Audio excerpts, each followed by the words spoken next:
Picture this. It's February 1945, the height of the Pacific War. A lone Japanese pilot, flying a reconnaissance mission, spots something incredible on his radar. A massive formation of American B-29 bombers, hundreds of them, flying back from a raid on Tokyo. He knows he can't take them all on, so he decides to do something incredibly risky. He decides to follow them. For hours, he trails the American Armada, a tiny shadow against a vast sky, expecting them to fly back to their bases in the Marianas. But they don't.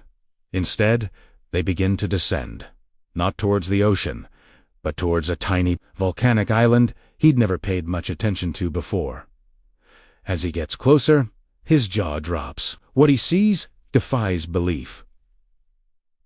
It's not just an island, it's a floating fortress, an unsinkable aircraft carrier. It's Iwo Jima.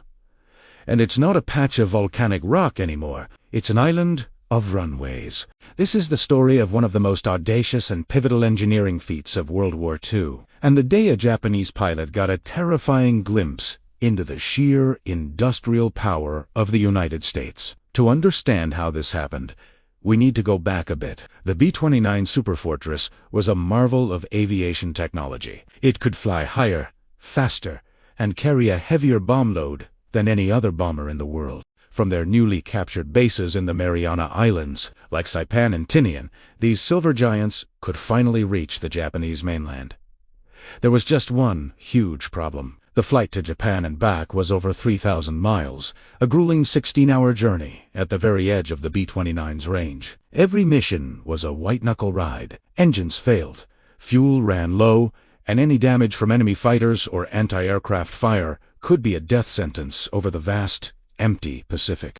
Hundreds of planes and thousands of airmen were being lost, not just to enemy action, but to the tyranny of distance. The U.S. military needed a solution, and they needed it fast. They needed an emergency landing strip, a pit stop halfway between the Marianas and Japan. Their eyes fell on a tiny, pork-chop-shaped island just 750 miles from Tokyo, Iwo Jima.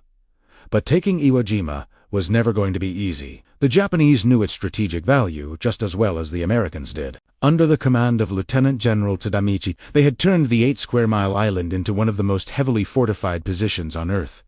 They dug over 11 miles of tunnels, creating an underground network of bunkers, command posts, and hospitals, all interconnected and protected by tons of volcanic rock. They had thousands of artillery pieces, mortar, and machine gun nests, all perfectly sited to rain fire on the beaches. Kuribayashi's plan was simple and brutal.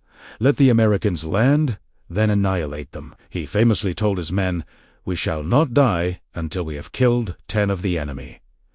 On February 19, 1945, the U.S. Marines landed. The battle for Iwo Jima had begun, and it would become one of the bloodiest in the entire war. For 36 days, the Marines fought inch by inch, yard by yard, against a determined and deeply entrenched enemy. The fighting was savage, often hand-to-hand, in a hellish landscape of black volcanic sand, smoke, and constant explosions. This was the battle that gave us the iconic image of the flag raising on Mount Suribachi, a moment of hope amidst unimaginable carnage. But while the infantry was locked in this desperate struggle, another army was waiting in the wings. The U.S. Navy Seabees. The construction battalions, their motto was, "Can do," and on Iwo Jima, they would be put to the ultimate test. Their mission was to build airfields on the island.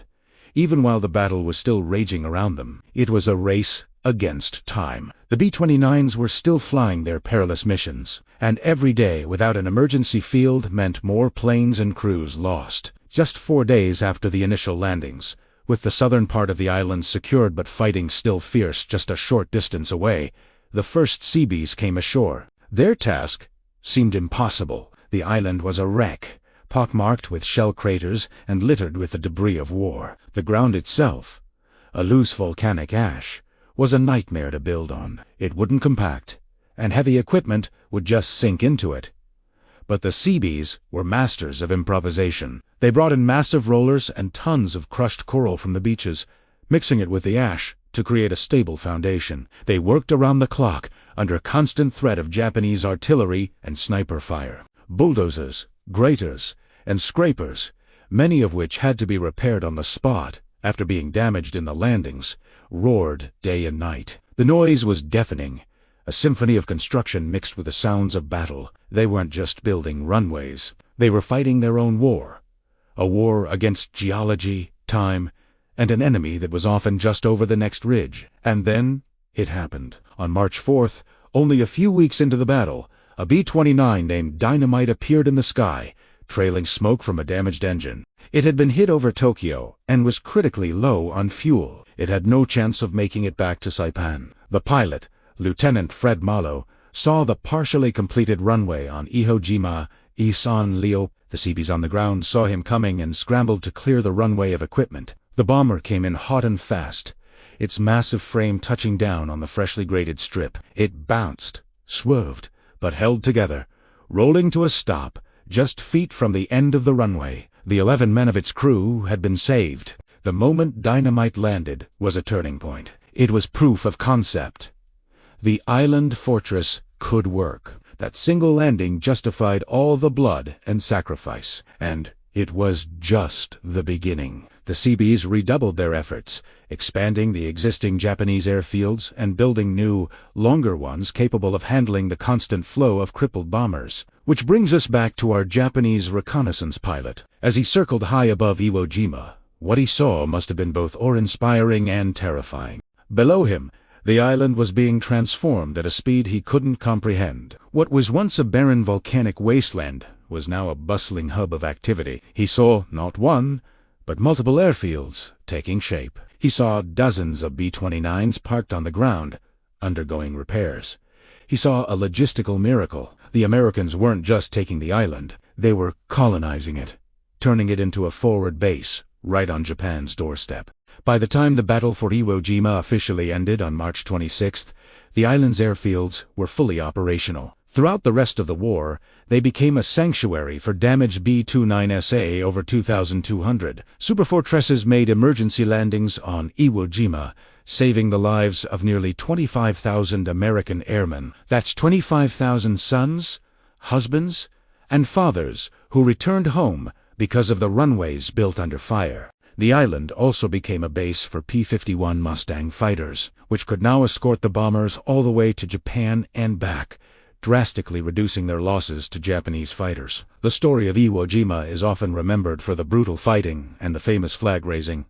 And rightly so, but the story of the Seabees and the transformation of the island into a massive airbase is just as crucial. It was a testament to the incredible logistical and engineering power that the United States brought to the war. It showed that victory wasn't just won with bullets and bayonets, but with bulldozers and grit. For the Japanese pilot who followed those bombers home, the sight of Iwo Jima's runways wasn't just a military intelligence report. It was a vision of the inevitable. It was the sight of an enemy that could build an airport in the middle of a battlefield, a symbol of a power that simply could not be stopped. Thanks for watching. If you found this piece of history as fascinating as I do, be sure to hit that like button and subscribe for more stories like this. See you in the next one.